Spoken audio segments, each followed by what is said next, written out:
Berdasarkan hasil matchday kedua, saudara-saudara, penentuan tiket lolos ke Piala Asia U23 itu akan ditentukan pada pertandingan terakhir, saudara-saudara. Rame ini, rame dan gokil. Vietnam, ia cukup butuh hasil seri. Sementara Thailand, dia harus mengalahkan Malaysia. Nah, Malaysia harus mengalahkan Thailand, tetapi berharap Lebanon seri atau kalah. Sementara Indonesia tidak ada pilihan lain, harus mengalahkan Korea Selatan berapapun skornya. Halo saudara-saudara. Jumpa lagi dengan komentator gadungan di sini. Dengan komentator yang gadungan. Seperti biasa, saudara-saudara, seperti biasa. Kalau kita sudah bertemu, pasti akan ada yang kita bicarakan. Akan ada yang kita perbincangkan, kita ulas, kita analisis, kita cakap, kita bacotin, kita gibahin, kita cangkeman tentang sepak bola di seputaran Asia Tenggara, di negara-negara tetangga, negara-negara sahabat, negara-negara jiran, negara-negara serumpun, Indonesia, Malaysia, Thailand, Vietnam, Laos, Myanmar, Kamboja, Filipina, Brunei, Darussalam, Singapura, Timur Leste, Australia, Wakanda, Konoha, negara api, negara angin, negara air, negara dongeng. Dan sekitarnya semua akan kita bicarakan secara fair, secara jujur, sadar, tanpa muatan politik, tanpa kebencian, tanpa provokasi, hanya berdasarkan fakta dan bukan klaim semata, saudara-saudara. Tidak ada hoax, tidak ada hoax, tidak ada hoax, tidak ada hoax, tidak ada hoax dan tidak lebay, baik yang sudah lama maupun yang terkini. Bebas, saudara-saudara, bebas. Yang penting sopan.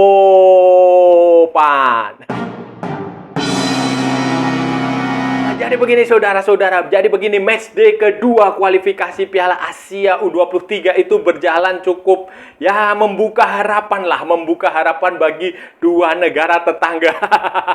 Bagi dua negara tetangga yang membuka harapan lah setelah tampil mengecewakan di pertandingan pertama. Malaysia setelah dikalahkan Lebanon 0-1 mampu bangkit untuk mengalahkan Mongolia 7-0 saudara. Mongolia 7-0, sementara Indonesia setelah bermain seri imbang 0-0 yang mengecewakan dan memalukan lawan Laos mampu bangkit untuk menggulung Makau saudara-saudara dengan skor yang cukup mencolok 5-0 saudara-saudara. Nah, dengan kemenangan Malaysia, kemenangan Indonesia ini maka potensinya terbuka. Sementara di grup lain saudara-saudara, Vietnam itu mengalahkan Singapura. Nah, walaupun skor tipis, tetapi kemenangan itu cukup penting membuat Vietnam itu mantap, kokoh di puncak klasemen dan punya potensi amat sangat besar untuk lolos ke Piala Asia U23 karena secara teori mereka hanya membutuhkan hasil seri saudara-saudara. Hasil seri nanti melawan Yaman. Kemudian di pertandingan lain Thailand saudara-saudara dalam pertandingan yang suasana yang hujan deras. Lapangannya sempat basah, kesulitan mengembangkan permainan khususnya di babak pertama, lapangan sampai dikuras, dipel, airnya dikeluarkan itu hanya mampu bermain imbang 2-2 dengan Lebanon setelah sebenarnya sempat nyaris kalah, nyaris kalah. Kemudian mereka merespon comeback lewat permainan yang menurut saya cukup bagus, Thailand dan Lebanon, sehingga ini membuat penentuannya Thailand itu semuanya, Thailand, Vietnam, Malaysia, Indonesia itu semuanya akan ditentukan pada matchday terakhir saudara-saudara. Indonesia saudara-saudara sebagai tim yang diunggulkan sebenarnya itu penentuannya ada nanti di pertandingan terakhir melawan Korea Selatan. Di klasemen sekarang ini ya, memang Korea Selatan ada di posisi pertama dengan poinnya 6 dan mereka mencetak 12 gol. 12 gol tanpa kemasukan. Sementara Indonesia poinnya 4 mencetak 5 gol saudara-saudara. Sementara Laos dan Mako sudah pasti tereliminasi. Sudah tereliminir, sudah tidak mungkin lagi melaju. Jadi peluang terbesar ada pada Indonesia dan Korea Selatan. Walaupun Korea Selatan perkasa, walaupun Korea Selatan mencetak 12 gol dari 2 pertandingan dan ya besar lah, tetapi belum tentu juga mereka lolos. Karena penentuannya melawan Indonesia. Jadi begini, Indonesia kalau mau lolos itu dia harus mengalahkan Korea Selatan. Harus. wajib hukumnya saudara-saudara, itu mutlak tidak ada tawar-menawar, tidak ada seri. Kalau seri imbang selesai, Korea yang lolos dengan 7 poin, Indonesia dengan 5 poin, nanti ya tergantung hasil grup lain. Dan kalau 5 poin saya rasa berat lah. berat lah saudara-saudara, karena di grup lain juga sudah ada yang menang 2 kali kan, sudah 6 poin. Jadi itu mau tidak mau Indonesia harus menang. Berapapun skornya Indonesia harus menang. Bagaimanapun caranya, mainnya bagaimana, taktik strateginya bagaimana, mau parkir bus, mau parkir traktor, mau strategi apa, formasi petir, formasi ya, meriam, apapun yang penting menang. Berapapun skornya yang penting menang. Wah, dan itu butuh taktik dan strategi yang bagus, dan tentu saja butuh dukungan dari supporter. Karena kalau kita mengandalkan Gerard Van den Boek, taktik dan strateginya Gerard Van den Boek saja, kok saya pesimistis ya, mohon maaf Pak Gerard, pesimistis. Kalau kita mengandalkan kualitas permainan juga pesimis. Jadi yang paling banyak harus menjadi senjata adalah supporter ya, ribuan supporter, 20.000 supporter datang ke Gelora Delta Sidoarjo, kan itu nanti akan menjadi teror mental bagi pemain-pemain Korea Selatan yang harus dimanfaatkan, karena hanya itu satu-satunya senjata Indonesia untuk bisa mengalahkan Korea Selatan, saudara-saudara. Hasil pertandingan Makau ya, saya nggak bisa memberikan analisis lebih detail saudara-saudara, karena memang kualitas Makau itu 2 level di bawah Indonesia. Ya, Makau mirip-mirip dengan Brunei Darussalam lah, yang waktu itu kita kalahkan di Piala AFF U23, itu mirip-mirip. Jadi itu nggak bisa kita beri penilaian yang pasti. Kalau sudah bisa mengalahkan Makau, apakah kita bisa mengalahkan Korea Selatan? Ya saya nggak tahu. Tetapi itu nggak bisa dijadikan patokan lah ya, untuk meningkatkan moral, untuk meningkatkan semangat para pemain. Mungkin oke lah, oke, bagus. Tapi kalau secara teknis saya kok pesimis, karena Korea Selatan itu mainnya bagus saudara-saudara. Mereka ball possession-nya bagus, dan bukan hanya ball possession umpan kanan, umpan kiri, umpan tengah, umpan belakang kiri. Enggak, ball possession tetapi juga mereka maju. Jadi umpannya ke depan, bukan ke belakang, bukan ke samping, bukan mundur, bukan dibuang keluar lapangan, bukan, tapi umpannya depan, terstruktur dengan baik. Sistematis, mereka mainnya sistematis, terapi saudara-saudara, rapi. Passing-passingnya juga jalan. Begitu dia passing, dapat, passing kanan dapat, passing kiri dapat, kemudian crossing dapat gol, tusukan dapat gol. Pergerakan individu pemain juga merepotkan lawan, umpan tengah dapat gol. Begitu mainnya Korea Selatan. Sementara mainnya Indonesia ya, saudara-saudara tahu sendirilah. Saudara-saudara tahu sendiri, terlalu banyak penguasaan bola, maunya keep the ball tanpa ada eksekusi. Nafsu besar, tenaga kurang. Kira-kira seperti itu saudara-saudara. Dan ini pertandingan yang tidak akan mudah, saya katakan tidak akan mudah. Ya mungkin, kemungkinan sih kalau feeling saya mungkin seri lah itu maksimal. Kalau ada sedikit keberuntungan, Indonesia bisa menjadi. Indonesia ini hanya mengandalkan pertama dukungan supporter. Pertama dukungan supporter, kedua adalah faktor keberuntungan. Kalau dari masalah teknik, taktik, strategi ya mohon maaf Pak Gerard, saya nggak percaya. Lainnya selain grupnya Indonesia, itu ada di grupnya Thailand, grup F saudara-saudara. Thailand dan Malaysia, 2 tim dari Asia Tenggara, harus saling bunuh. Di klasemen sementara saudara-saudara, Thailand ada di posisi pertama bersama dengan Lebanon, sama-sama punya 4 poin, tetapi Thailand unggul selisih gol, dia plus 6, mencetak 8 gol dan menderita 2 gol. Sementara Lebanon itu mencetak 3 gol dan kemasukan 2 gol atau plus 1. Nah, Malaysia di posisi ketiga dengan 3 gol. Dari 1 kemenangan, selisih golnya adalah plus 6 saudara-saudara. Plus 6 berkat kemenangan besar atas Mongolia. Sementara Mongolia itu sudah tereliminasi, tidak bisa kemana-mana. Nah, di skenario ini, di pertandingan terakhir, Lebanon itu lebih enak lawannya karena dia lawan Mongolia. Kemungkinan besar Lebanon akan menang.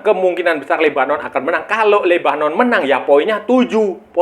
Itu berarti Thailand harus mengalahkan Malaysia untuk mendapatkan poin 7. Kalau nanti mendapatkan poin 7, sama-sama poin 7, akan dilihat selisih golnya. Berarti kan, karena head to head keduanya kan sama, 2-2, seri 2-2. akan dilihat selisih golnya. Kalau selisih golnya masih sama, akan dilihat fair play-nya, poin fair play-nya. Jadi dengan 7 poin pun itu kemungkinan besar Lebanon dan Thailand akan bisa sama-sama lolos. Mungkin salah satunya akan melewati jalur runner up terbaik. Itu saja, itu potensinya. Nah, sementara bagi Malaysia mau tidak mau, ini mohon maaf ya, bagi Malaysia mau tidak mau mereka butuh mission impossible, butuh mission possible.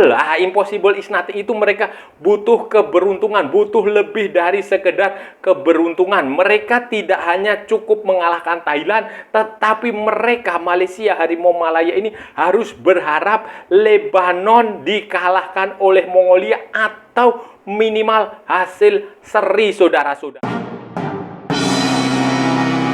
Bayangkan Lebanon gagal mengalahkan Mongolia, itu kok ya saya rasa hal yang mustahil ya, agak impossible lah, saudara-saudara lah, agak impossible kan. Kita tahu Mongolia itu belum mencetak gol dan mereka sudah menderita 13 gol, saudara-saudara, si Mongolia under 23 ini. Jadi saya tidak melihat kok ada skenario Lebanon akan dikalahkan Mongolia. Kalau seri pun saya nggak ada bayangan, saudara-saudara, karena Lebanon itu juga mainnya bagus waktu melawan Thailand dalam kondisi lapangan yang basah seperti itu. Mereka cerdik sekali, mereka memanfaatkan bola-bola lambung langsung ke kotak penalti, kemudian set piece mereka juga hidup, free kick, direct free kick maupun indirect free kick juga hidup. Nah, ini Lebanon, sehingga saya tidak bisa membayangkan kalau Lebanon dikalahkan Mongolia atau bermain seri. Jadi Malaysia ini, mohon maaf, dengan segala hormat, dengan segala respect, ini Malaysia Anda membutuhkan keberuntungan. Kalaupun Malaysia bisa mengalahkan Thailand, ya tergantung hasil pertandingan Lebanon tadi. Kalau Malaysia mengalahkan Thailand kan poinnya 6, saudara-saudara. Kalaupun poin 6 ya nanti akan dilihat di sebagai runner up. Makanya itu kan butuh keberuntungan di situ. Runner up yang lain bagaimana? Apakah ada 4 runner up yang poinnya 7? Apakah ada runner up yang poinnya 6 tapi punya selisih gol yang jauh lebih bagus? Nah, itu saudara-saudara. Makanya di situ saya bilang Malaysia ini membutuhkan sedikit keberuntungan, luck lah. Wah, faktor luck. Faktor, walaupun tidak menutup kemungkinan, bisa saja, karena sepak bola ini pada hakikatnya bukan matematika dan prediksi kadang tidak berdasar, tetapi secara teknis di lapangan tentu saja Thailand tidak akan membiarkan Malaysia mengalahkan mereka, bukan. Thailand sudah pasti akan berusaha untuk mengalahkan Malaysia, berusaha untuk mendapatkan kemenangan agar lolos otomatis dari grup ini, saudara-saudara. Agak beruntung itu, agak mengenakkan, agak mudah langkahnya itu adalah Vietnam, saudara-saudara. Vietnam sudah berhasil mengalahkan Bangladesh 2-0, kemudian di pertandingan kedua yang terbaru itu mereka hanya mengalahkan Singapura 1-0, nggak apa-apa, 1-0, tetapi mereka menang 1-0, dan itu membuat mereka ada di posisi pertama. Karena Yaman itu sebelumnya mengalahkan Singapura 2-1 dan mengalahkan Bangladesh juga 1-0, dan kedua negara ini, Vietnam dan Yaman, itu sama-sama punya 6 poin. Sama-sama punya 6 poin. Vietnam punya selisih gol yang lebih baik, plus 3, saudara-saudara, memasukkan 3, menderita 0 gol, sementara Yaman itu mencetak 3, kemasukan 1, jadi plus 2. Dan dalam skenario seperti ini, saudara-saudara, cukup kedua negara ini kalau mau lolos, sama-sama punya potensi lolos, cukup bermain seri. Kalau bermain seri ya salah satunya akan menjadi juara grup. Vietnam akan menjadi juara grup dengan selisih gol, sementara Yaman itu punya potensi untuk lolos sebagai salah satu runner up terbaik, saudara-saudara. Karena kalau dia sudah dapat 7 poin, ya saya rasa 7 poin itu sudah bagus lah, saudara-saudara, itu punya potensi untuk lolos. Karena sekarang aja di klasemen sampai match day kedua itu sudah ada 4 tim, 4 negara itu sudah punya 6 poin. Cina, Iran, Turkmenistan, dan Yaman.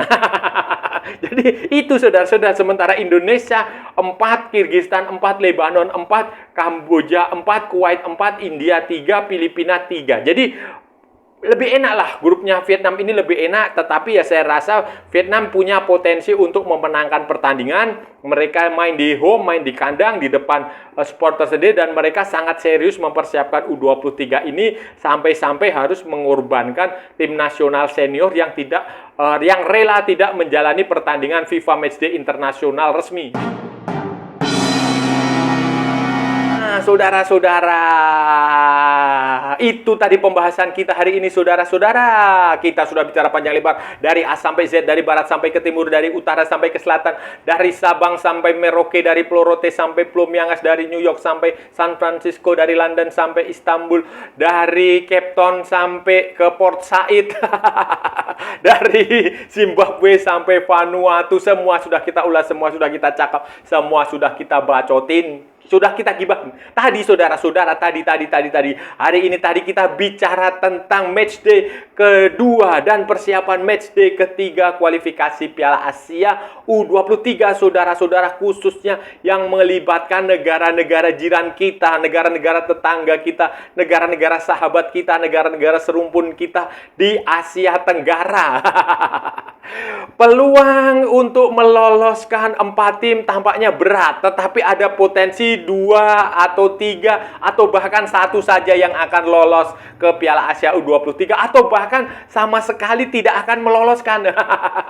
Ini persaingan cukup menarik berdasarkan hasil matchday kedua, saudara-saudara. Indonesia bangkit setelah dihujani kritik bertubi-tubi, setelah dikecam karena hanya mampu bermain imbang melawan Laos tanpa gol, saudara-saudara. Di pertandingan kedua, Indonesia mampu mengalahkan Makau dengan skor yang cukup mencolok, dengan sejumlah perubahan formasi pemain, dengan sejumlah pergeseran di starting line up.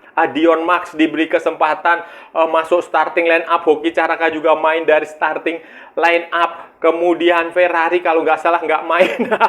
Buffon dia diberi kesempatan untuk bermain. Jadi, dan hasilnya 5-0. Sementara di sisi lain, Korea Selatan juga mengalahkan Laos dengan skor yang cukup mencolok, saudara-saudara. Korea Selatan 2 pertandingan cetak gol yang sangat banyak, tetapi itu nanti nggak akan ada pengaruhnya kalau di pertandingan terakhir dia kalah dari Indonesia. Jadi penentuan Indonesia itu nanti ada di pertandingan terakhir. Pertandingan terakhir, saudara-saudara, tanggal 9 kalau nggak salah, itu nanti adalah penentuan yang benar-benar menentukan nasib Indonesia. Indonesia hanya butuh menang, saudara-saudara, menang skor berapapun. Menang skor berapapun, Indonesia akan lolos ke Piala Asia U23, karena kalau Indonesia menang berarti akan punya 7 poin, sementara Korea akan punya 6 poin. Sementara kalau seri ya wassalam. Kalau seri tinggal nunggu hasil grup yang lain, saudara-saudara. Jadi Indonesia harus menang berapapun skornya. Masalahnya kan untuk mengalahkan Korea Selatan juga berat, saudara-saudara. Kita lawan Laos saja kayak begitu, susah payah kerja keras, nggak bisa nyetak-nyetak gol, apalagi melawan Korea yang jauh lebih matang, dan mereka hanya butuh skor imbang, saudara-saudara. Skor imbang juga hanya dibutuhkan oleh Vietnam. Vietnam itu dia hanya butuh skor imbang setelah meraih 2 kemenangan atas Bangladesh dan atas Singapura. Dan di grupnya Vietnam ini, Yaman juga meraih 2 kemenangan, saudara-saudara. Sudah 6 poin. Jadi apapun yang akan terjadi, Vietnam ini cukup bermain seri sebenarnya. Cukup karena mereka selisih golnya lebih bagus. Mereka cukup bermain seri, mereka akan lolos sebagai juara di grupnya dia. Sementara, jadi kemungkinan Vietnam akan bisa lolos, tapi bisa juga dia gagal kalau dia kalah dari Yaman. Sementara Malaysia dan Thailand ini harus saling bunuh. Thailand dia akan lolos kalau dia mengalahkan Malaysia berapapun skornya, tanpa melihat hasil harus melihat Lebanon juga. Karena skor mereka adalah seri 2-2. Lebanon nanti pertandingan terakhir lawan Mongolia, tetapi setidaknya potensi untuk lolos sebagai salah satu runner up terbaik. Kalau Thailand bisa mengoleksi 7 poin, itu saya rasa terbukalah, saudara-saudara, setidaknya runner up. Nah, Malaysia juga masih punya peluang lolos. Kalau mengalahkan Thailand berapapun skornya, asalkan dengan syarat Lebanon seri, saudara-saudara. Lebanon minimal seri atau kalah. Nah, itu baru Malaysia bisa lolos. Jadi ya kalau melihat komposisi seperti ini secara teori memang Vietnam peluang lebih besar, kemudian Thailand juga peluang agak sedikit besar. Indonesia harus bekerja keras dan Malaysia membutuhkan keberuntungan seperti yang sebelumnya kita bahas. Dan saya rasa sudah cukup ya saudara-saudara pembahasan kita kali ini. Kalau ada salah-salah ya mohon maaf. Namanya juga gadungan saudara-saudara. Wajar kalau gadungan itu salah. Tetapi kalau benar berarti sebuah kebenaran. Kalau saudara-saudara merasa channel ini bermanfaat, berguna, menghibur, menginspirasi, silahkan like, share, and subscribe. Tapi kalau tidak, saudara-saudara abaikan saja, skip, jangan ditonton. Tetapi jangan nyampah. Jangan membuat komentar-komentar yang menghina, menghujat, melecehkan, merendahkan orang maupun negara lain. Santai aja, ini hanya bola. Kita cari teman, bukan cari musuh.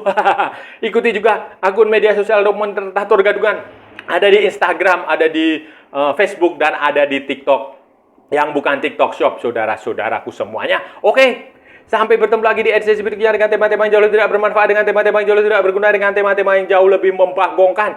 Salam olahraga dan merdeka.